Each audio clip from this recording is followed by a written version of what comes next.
Accenture जो एक fresher को 3.5 LPA से लेकर 6.5 LPA तक का पैकेज देते हैं। अगर आप एक फ्रेशर और एसेंचर जैसी कंपनी में काम करना चाहते हो तो ये वीडियो आपके लिए। इस वीडियो में मैं आपको कंप्लीट हायरिंग प्रोसेस बताने वाला हूँ एसेंचर के बारे में। ऑन कैंपस क्या होता है, ऑफ कैंपस क्या होता है, एलिजिबिलिटी क्राइटेरिया क्या है, मैं कैसे इस कंपनी में काम करता सकता हूँ, सब कुछ।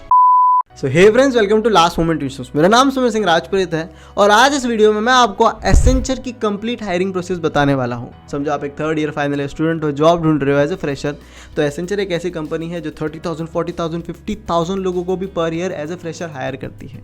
इस वीडियो में मैं आपको कंप्लीट प्रोसेस बताने वाला हूँ कि भाई एज ए फ्रेशर आप किस तरह से एसेंचर को ज्वाइन कर सकते हो। ऑन कैंपस क्या होता है, ऑफ कैंपस क्या होता है, ये इनोवेटिव चैलेंज क्या होता है, हैक दिवा क्या होता है, मेरी एलिजिबिलिटी क्राइटेरिया क्या, मैं एलिजिबल हूँ कि नहीं, वो सारी चीज़ें इस वीडियो में मैं कवर करने वाला हूँ। इसी तरह से ना मैं बाकी कंपनीज़ को भी हायरिंग प्रोसेस कवर कर चुका हूँ। TCS हो गया, इन्फोसिस हो गया, विप्रो हो गया। तो अगर आप हायरिंग प्रोसेस के बारे में जानना चाहते हो, अलग अलग हायरिंग अपॉर्चुनिटी के बारे में जानना चाहते हो, तो इस चैनल को सब्सक्राइब नहीं किया तो सब्सक्राइब करके रख लो। इस वीडियो की मैंने बेसिक सी लाइक टारगेट रखी है, वो है 3000 लाइक। तो फटफट वीडियो को लाइक करो और बिना टाइम वेस्ट किए चलो वीडियो को शुरू करते हैं।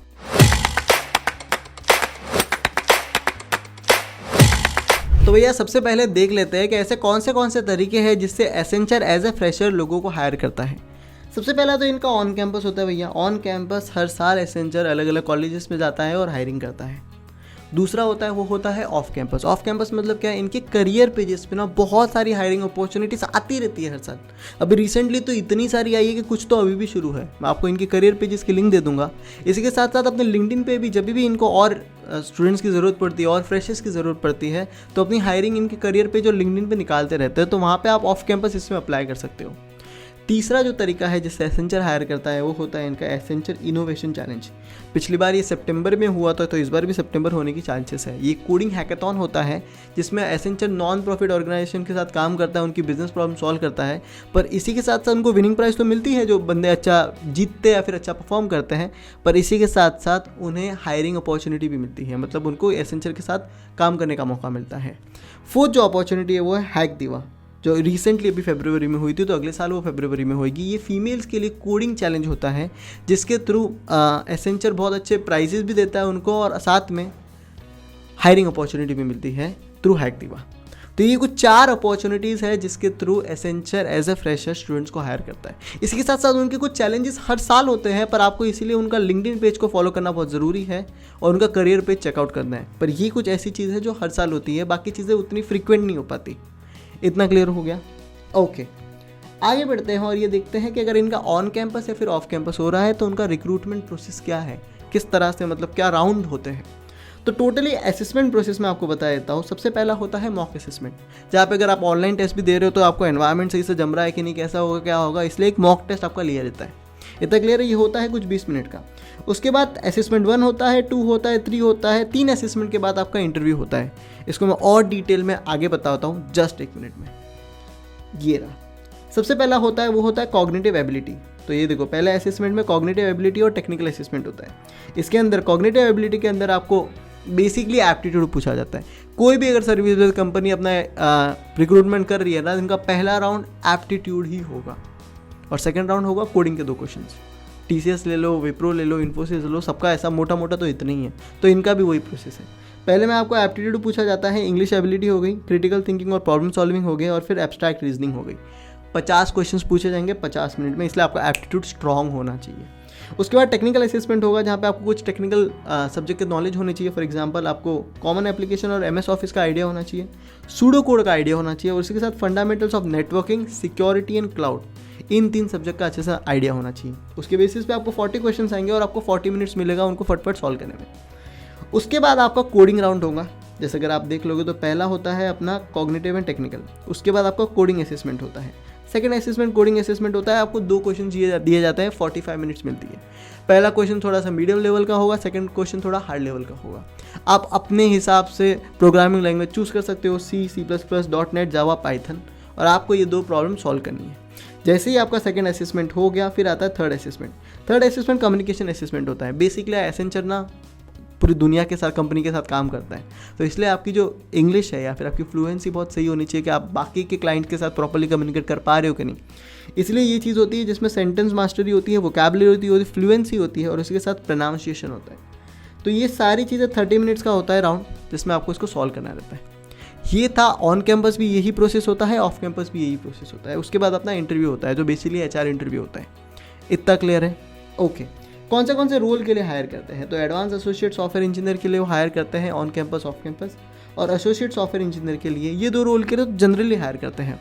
कुछ अलग से भी पोजीशन आती है, जैसे पैकेज ऐप डेवलपमेंट एसोसिएट हो गया, system and application service associate हो गया, जिसके लिए भी ये लोग हायर करते हैं। तो ये बेसिक है। पहला अपना एप्टीट्यूड होगा, फिर कोडिंग राउंड होगा, और तीसरा कम्युनिकेशन या फिर सीधा HR कर सकते हैं। इतना क्लियर हो गया? हाँ सुमेर भाई, ऑन कैंपस ऑफ कैंपस समझ में आ गया। अब मैं आपको बताता हूँ इसकी एलिजिबिलिटी क्राइटेरिया क्या है अगर एसेंचर एज अ फ्रेशर को ऑन कैंपस या फिर ऑफ कैंपस हायर कर रही है। बेसिकली BE, BTech, MCA और MSc CSIT के स्टूडेंट्स को ये हायर करती है। तो आप इनसे हो तो आप इसमें हायर हो सकते हो।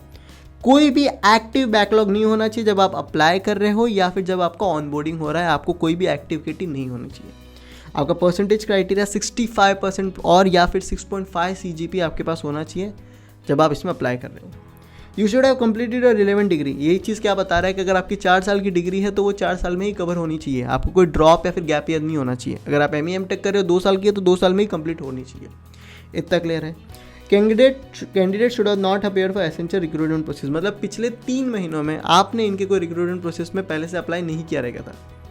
इतना मतलब बेसिकली आपने पिछले 3 महीनों में एसेंचर के लिए अप्लाई नहीं किया तो ये आप इसमें अभी अप्लाई कर सकते हो। 3 महीने का इनका वेटिंग पीरियड होता है। पैन कार्ड बहुत ज़रूरी है भाई। आप जब अप्लाई करो तो जब आप रजिस्ट्रेशन करो आपके पास पैन कार्ड होना चाहिए। इतना क्लियर हुआ? ये इनका बेसिक एलिजिबिलिटी क्राइटेरिया था। सॉर्टेड है? ओके, आगे बढ़ो। तो भैया अगर आप एक चीज़ नोटिस करोगे ना, शायद TCS हो गई, इन्फोसिस हो गई, एसेंचर हो गई, विप्रो हो गई, इनका जो सबसे पहला राउंड होता है वो होता है एप्टीट्यूड। आपको पता है क्या 70% लोग इस राउंड में निकल जाते हैं भैया। क्योंकि यार एक ऐसी चीज़ है जिसको आप रट्टा नहीं मार सकते। और ये लोग क्या चाहते हैं कि कितने कम टाइम में आप उनको कितना क्विकली सॉल्व कर पाते हो। तो इसके लिए लास्ट मोमेंट ट्यूशंस ने आपके लिए एक सॉल्यूशन लाया है, वो है लास्ट मोमेंट ट्यूशंस की एप्टीट्यूड सीरीज। इसमें क्या है भैया, बेसिकली आपको आपके प्लेसमेंट की तैयारी करनी है। इसमें मस्त से वीडियोस बताएगा एकदम दोस्त की तरह, ट्रिक्स दी गई है। तो आपको ज़्यादा मेहनत नहीं करनी है, ट्रिक्स समझना है, कॉन्सेप्ट समझना है। एक बार आपने कॉन्सेप्ट को समझ लिया, उसके बाद करना है प्रैक्टिस। तो हमने नोट्स और प्रैक्टिस प्रॉब्लम दी है। उसके बाद करना है मॉक। क्या इससे किस तरह से पूछते हैं कि वो मॉक टेस्ट आपको पहले से मिलता है। तो इससे अपनी तैयारी इतनी होती है ना कि जब आप पेपर देते हो तो ब्लैंक नहीं होते, आप उसको फर्स्ट अटेम्प्ट में क्लियर करते हो। तो अगर आप अपनी एप्टीट्यूड की तैयारी करना चाहते हो और एप्टीट्यूड को फर्स्ट अटेम्प्ट में क्लियर करना चाहते हो, चाहे TCS हो, विप्रो हो, इन्फोसिस हो, कोई भी हो, तो आपको लास्ट मोमेंट ट्यूशंस का एप्टीट्यूड सीरीज जरूर चेकआउट कर लेना चाहिए। ऑलमोस्ट 1000 से 2000 लोगों ने तो भाई ले भी लिया और वो क्रैक भी कर रहे हैं। तो आपके पीछे रह लो, लिंक नीचे डिस्क्रिप्शन में, जरूर जाके चेकआउट। तो भैया आ जाते हैं एसेंचर इनोवेशन चैलेंज, जो एक हैकाथॉन होता है एसेंचर की तरफ से, जिसमें आप इंडिविजुअल या फिर टीम ऑफ 4 में पार्टिसिपेट कर सकते हो। इसके थ्रू भी एसेंचर हायर करता है। प्रोसेस बहुत सिंपल है। सबसे पहले राउंड बताऊंगा, उसके बाद बेनिफिट्स बताऊंगा और साथ में एलिजिबिलिटी क्राइटेरिया बताऊंगा। पहले आ जाते हैं राउंड। पहला राउंड होता है, साथ में एसेंचर आता है भैया, प्रॉब्लम स्टेटमेंट देता है। आप क्या करते हो, उन स्टेटमेंट का सोल्यूशन का एक PPT बना के सबमिट करते हो। उसमें जो शॉर्ट लिस्ट होता है वो सेमीफाइनल में जाता है। सेमीफाइनल में आपको आपका आइडिया को वर्चुअली रिप्रेजेंट करना है, किनको, जूरी को और साथ में इंडस्ट्री एक्सपर्ट को। जिसका भी आइडिया उनको अच्छा लगता है वो फिनाले में जाता है। फिनाले में क्या होगा, हैकाथॉन होगी, जिसमें आप अपना काम करोगे, प्रोजेक्ट को बनाओगे और शोकेस करोगे एसेंचर के लीडर्स को। और उसमें जो बहुत अच्छा परफॉर्म करेगा वो जीतेगा और साथ में हायरिंग अपॉर्चुनिटी भी पाएगा। इतना क्लियर है? राउंड्स क्लियर हो गए। चलो बेनिफिट्स है भैया, देखो ये MBA स्टूडेंट्स के लिए होता है, इंजीनियरिंग स्टूडेंट्स के लिए भी होता है। 3 प्राइजेस मिलती है, इंजीनियर्स को अलग मिलती है, MBA को अलग मिलती है। रोल क्या मिलेंगे इंजीनियर्स को बता देता हूँ। एसोसिएट सॉफ्टवेयर इंजीनियर और system and application service associate मिलता है इंजीनियर को। और जो MBA स्टूडेंट्स होते हैं या फिर बिजनेस B स्कूल के स्टूडेंट्स होते हैं उनके लिए क्या होता है मैं बता देता हूँ। Technology consultant and business and functional architect की अपॉर्चुनिटी मिलती है इनको। क्या क्या अवार्डेड मिलते हैं, क्या क्या प्राइज़ मिलती है। जो भी फर्स्ट आता है उसको 1 लाख रुपया पर टीम मेंबर मिलता है। जो भी सेकंड आता है उसको 75,000 पर टीम मेंबर मिलता है। और जो भी थर्ड आता है उसको 50,000 पर टीम मेंबर मिलता है। उसके साथ साथ जूरीज की जो चॉइस है, उनकी जो टीम होती है उनको 35,000 पर टीम मेंबर मिलता है। उसी के साथ साथ जो नेक्स्ट 6 रनर अप होते हैं उनको 20,000 रुपीज़ तक की टीम मेंबर मिलती है। और साथ में आपको फास्ट ट्रैक इंटरव्यू अपॉर्चुनिटी मिलती है, जो भी इसमें बहुत अच्छा परफॉर्म करता है, जिनका आइडियाज़ इनको अच्छे लगते हैं। इतना क्लियर है? आ जाते हैं एलिजिबिलिटी क्राइटेरिया की तरफ। एसेंचर इनोवेशन चैलेंज है open to all under graduate and post graduate student currently full time student of all across the Indian institute. Okay, participate can register individually और टीम ऑफ 4, जो पहले से बता दिया था। ये क्या बता रहे हैं यहाँ पे कि स्ट्रिक्टली कंप्रोमाइज इंजीनियरिंग स्टूडेंट्स के लिए भी है, नॉन इंजीनियरिंग स्टूडेंट्स के लिए भी है। तो इंजीनियरिंग कोई भी ईयर का हो, कोई भी ब्रांच का हो, इसमें अप्लाई कर सकता है। लेकिन इंजीनियरिंग स्टूडेंट्स और MBA स्टूडेंट्स साथ में नहीं कोलैबोरेट कर सकते। इंजीनियर अपना कोलैब करेंगे और B स्कूल वाले अपना कोलैब करेंगे। इतना सॉर्टेड है। हाँ, इसी के साथ साथ फॉर एग्जाम्पल ब्रांचेस अलग अलग है। समझो कॉमर्स वाले मैकेनिकल के साथ कोलैब कर सकते हैं, फर्स्ट ईयर वाला थर्ड ईयर के साथ कोलैब कर सकता है, एक कॉलेज का दूसरे कॉलेज के साथ कोलैब कर सकता है, लेकिन होने चाहिए आप इंजीनियरिंग स्टूडेंट ही। इतना क्लियर है? Okay. Student can be part of only one team, और इसमें से अगर कोई भी आप रूल को फॉलो नहीं करते तो आपको इमीडिएटली डिस्क्वालीफाई किया जाएगा। तो आ जाते हैं अगले चैलेंज की तरफ से, जो एसेंचर की तरफ से होता है, जिसका नाम है हैक दीवा। तो बेसिकली ये कोडिंग कंपटीशन होता है गर्ल्स के लिए, जिसमें आप इंडिविजुअली पार्टिसिपेट करते हो। फाइनल ईयर गर्ल्स स्टूडेंट और उसी के साथ साथ पास आउट गर्ल्स स्टूडेंट्स इसमें अप्लाई कर सकते हैं। राउंड्स बहुत सिंपल है, सबसे पहले वो बताए तो पहला होता है 90 मिनट्स का राउंड होता है, जिसको कहते हैं क्वालिफाई राउंड। इसमें आपको कोडिंग चैलेंज मिलेगा, 90 मिनट में आपको उसको सॉल्व करना है। फिर जो उसमें अच्छा परफॉर्म करेगा वो जाएगा सेमीफाइनल्स में। सेमीफाइनल्स में 120 मिनट्स मिलती है और अलग अलग कोडिंग चैलेंजेस होते हैं जिसको आपको सॉल्व करना है। जो उसमें भी बहुत अच्छा परफॉर्म करेगा वो जाता है फिनाले में।